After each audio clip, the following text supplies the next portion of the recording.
Oi, gente, boa noite. Vamos dar início agora a mais um Quinta da Inovação. Hoje contamos com a presença ilustre do nosso convidado, Robson Cunha. Muito obrigado por aceitar o nosso convite, Robson. Eu sou Eu Caio que Sarmanho, agradeço. aluno extensionista do Labit, e estou junto da Karina Correia. Para darmos início, ao nosso Quinta, queria que vocês se apresentassem para quem está nos assistindo, Robson. Olá, pessoal. Obrigado pelo convite. É um prazer estar aqui. Então, eu sou hoje professor do Departamento de Empreendedorismo da UF, né? Já venho atuando nessa área de empreendedorismo e inovação há algum tempo, com consultoria, e mais recentemente dei essa guinada para a área acadêmica. Então, hoje eu atuo lá como professor da graduação e da pós, e em alguns outros projetos em parceria com meus colegas lá na universidade. Muito obrigado, Robson. Agora vamos dar início às nossas perguntas. Então, Robson, para dar início, à nossa conversa, eu gostaria de saber como a sua relação com a inovação ela teve início? De onde surgiu esse interesse nessa temática? Tá certo. Bem, eu sou formado em administração pela UF, né? Então, desde a minha graduação, no primeiro período da graduação, eu já comecei a me envolver com a empresa Júnior, né? A empresa Júnior lá que reunia os cursos de administração, ciências contábeis e, na época, turismo. Hoje engloba processos gerenciais também, mas naquela época eram esses três outros cursos. Era Pacto Consultoria. Então, já foi uma primeira experiência nessa área, que atuava até mais no empreendedorismo, mas a gente via alguma coisa da temática de inovação.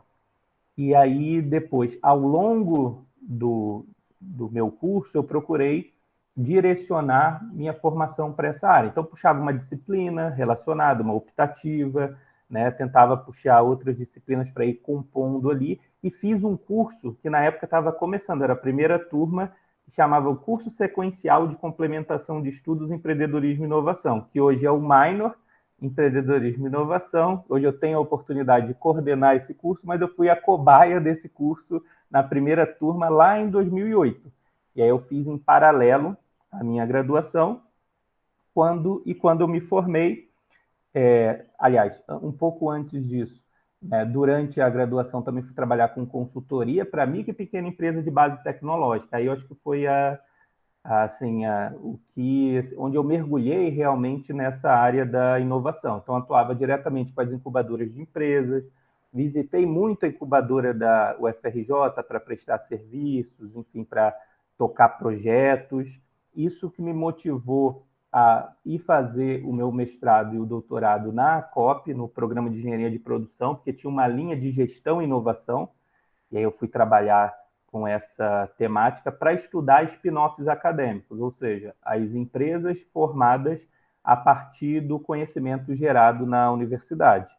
Então, aí que eu comecei, né, eu aprofundei meus estudos na área, e hoje, atuando como professor da Universidade Federal Fluminense, eu tenho a oportunidade de continuar trabalhando nessa área, desenvolver projetos nessa área, em conjunto não só com meus colegas de departamento, mas também com a própria agência de inovação da UF. Sensacional, muito obrigado, Incrível, Robson.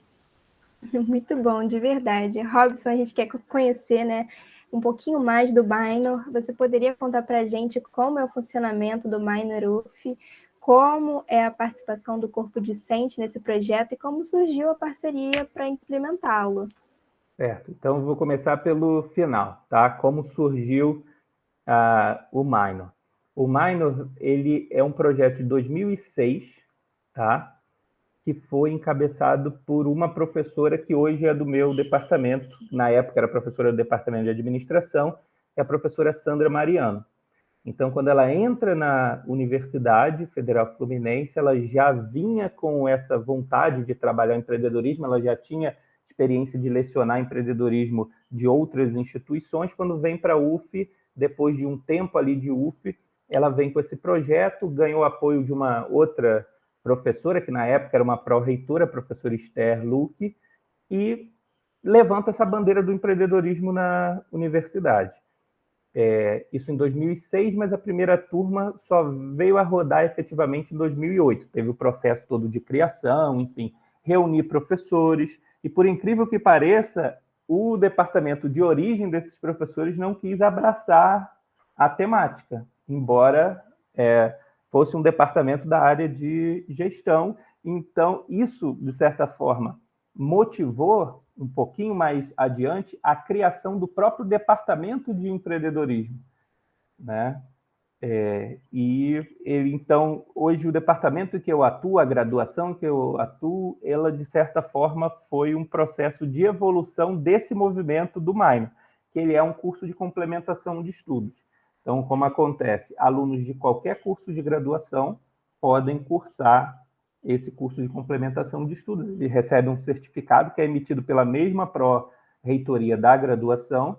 Ele, antes, na minha época, tinha duração de 2 anos, agora a gente reduziu para 1 ano, ele é mais enxuto, tá? E a participação, a outra pergunta, né, vocês falaram da participação do corpo discente, é muito grande, assim. Eles fazem um processo seletivo, geralmente no final de 1 ano, visando o ano seguinte. Só para ter uma ideia, na turma de 2020, a gente, em uma turma de 63, 66 alunos, a gente conseguiu reunir mais de 30 diferentes cursos de graduação.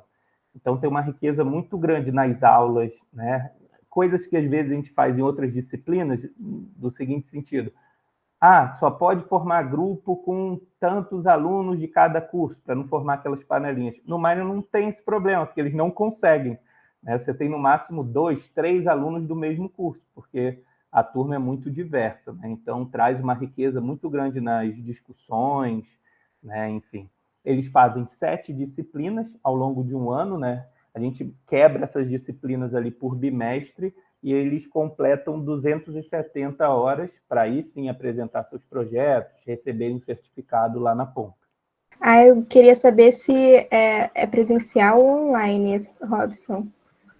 Ele é semipresencial, tá? Então, a gente tem os encontros presenciais aos sábados, geralmente aos sábados, até para não chocar horário com a graduação, né, dos estudantes. Então, eles têm uma flexibilidade maior nos sábados.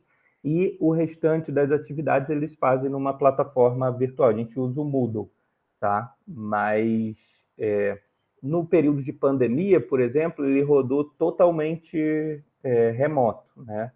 E a gente retomou as atividades antes da própria UF, assim, né? Oficialmente, antes da própria graduação, porque a gente tinha uma flexibilidade maior, é um curso de complementação de estudos, e por incrível que pareça, acho que por fazer logo esse retorno, e os estudantes comentam que serviu para ocupar a cabeça deles, para eles manterem, de certa forma, o vínculo com a universidade, foi, em 2020, a maior taxa de sucesso no sentido de formação de alunos desde 2008, da história do... não em números absolutos, porque a gente já teve turmas muito maiores no passado. Hoje as turmas são mais reduzidas, mas em termos percentuais foi a maior taxa de conclusão. Acredito que seja muito importante nessa flexibilização que vocês realizaram. Pode prosseguir, Caio. Pois bem, na sua percepção, Robson, como o Minor ele pode ser um instrumento potente, tanto de ensino quanto de inovação? Bom, bacana. Assim, eu acho que o Minor tem um papel importante na sensibilização dos estudantes para essa temática, da inovação, do empreendedorismo, tá? Mas ele sozinho, eu não vejo o Minor sozinho como, por exemplo, um instrumento de criação de empresas, Pode acontecer? Pode. Mas, às vezes, muitos colegas no meu próprio departamento perguntam assim, e aí, quantas empresas saem na ponta? Quantas empresas vão sair esse ano? E aí eu falo, cuidado, se a gente toma isso como um indicador de sucesso, de desempenho do curso, a gente tem um problema. Por quê? A entrada é por um processo seletivo, que muitos estudantes querem entender um pouco mais de empreendedorismo, ou porque não tem nenhuma disciplina de gestão nos seus cursos, e aquilo ali é uma aproximação com o tema. Então, dessa aproximação, você forçar na ponta a criação de uma empresa, a gente até faz isso como um exercício, mas eu não tenho necessariamente uma expectativa de que necessariamente vão sair empresas na ponta, porque não deixa de ser um ambiente, de certa forma, artificial, né? Você junta numa turma com 60 alunos, assim, monta em grupos, e com pessoa que você não conheceu, e dali forçar a criação de uma... Pode acontecer? Pode, mas eu não entendo isso como uma regra. Senão, a porta de entrada não seria um processo seletivo aberto. Os alunos já viriam com as suas equipes e os seus projetos. E aí a gente faria o apoio, o desenvolvimento das etapas aqui. Mas, como um instrumento de sensibilização dos estudantes, aí eu acho que ele é muito forte. E como ele se torna, ele contribui, então, para a inovação, em conjunto com outras iniciativas. Ele é meio que a porta de entrada de muitos estudantes para essa temática da inovação, do empreendedorismo, em complemento com o trabalho que já é feito pela incubadora de empresas, pela agência de inovação. E eu acho até que se a gente tivesse estruturas, e tem tentado fazer isso lá no nosso curso, olha, depois que vocês passam por essa formação inicial, quem quer continuar? Quem tem uma ideia que efetivamente vai transformar num projeto? Pô, vem cá, participa de uma mentoria, participa de um apoio, quase como se fosse uma pré-incubação, alguma coisa nesse sentido. Aí você tem condições de desenvolver mais a fundo esses projetos. Tá? Então, assim, eu vejo ele como uma pecinha dentro de um conjunto maior de iniciativas da universidade. E isso se repete não só no minor, que é a nível de graduação, mas em outras iniciativas que a gente já implementou a nível, por exemplo, de pós-graduação estrito sensu. A gente rodou uma disciplina, era tipo uma eletiva optativa, mas para os cursos de pós-graduação. Então, a gente reuniu estudantes de mestrado, doutorado, até alguns professores fizeram a disciplina. E a discussão era mais ou menos essa também. A gente rodou uma pesquisa no início, qual é o seu contato com o tema? Já estudou? Para 80% da turma, era o primeiro contato. E tinha uma expectativa, caramba, reuniu um monte de estudantes de mestrado, de doutorado, vão sair vários projetos, vão sair spin-off, vão sair empresas. Eu falei, calma aí.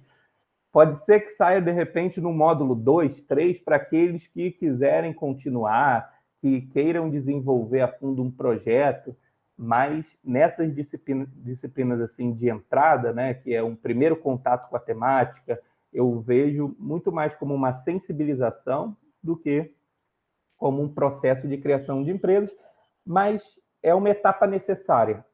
E a gente tinha essa lacuna na UF. Então, acho que no conjunto ele é importante, mas ele é uma pecinha dentro desse conjunto de outras iniciativas que colaboram para a inovação. Tá? Agora, tem um desdobramento também, isso,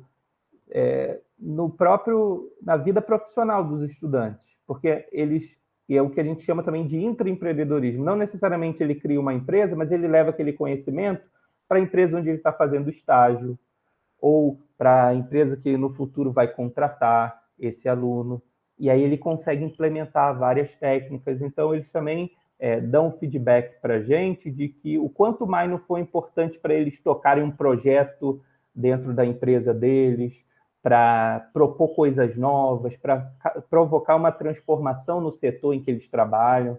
Né? Então, isso é bem bacana. Perfeito. Parabéns pelo incrível trabalho que o Miner exerce. Muito obrigado pela sua participação, Robson. O nosso Labits ele está de braços abertos sempre para receber mais e mais inovadores, ampliando a nossa base e obtendo conquistas. Vamos todos inovar. Não se esqueçam de seguir aqui nosso laboratório, nós postamos diversos conteúdos sobre inovação constantemente.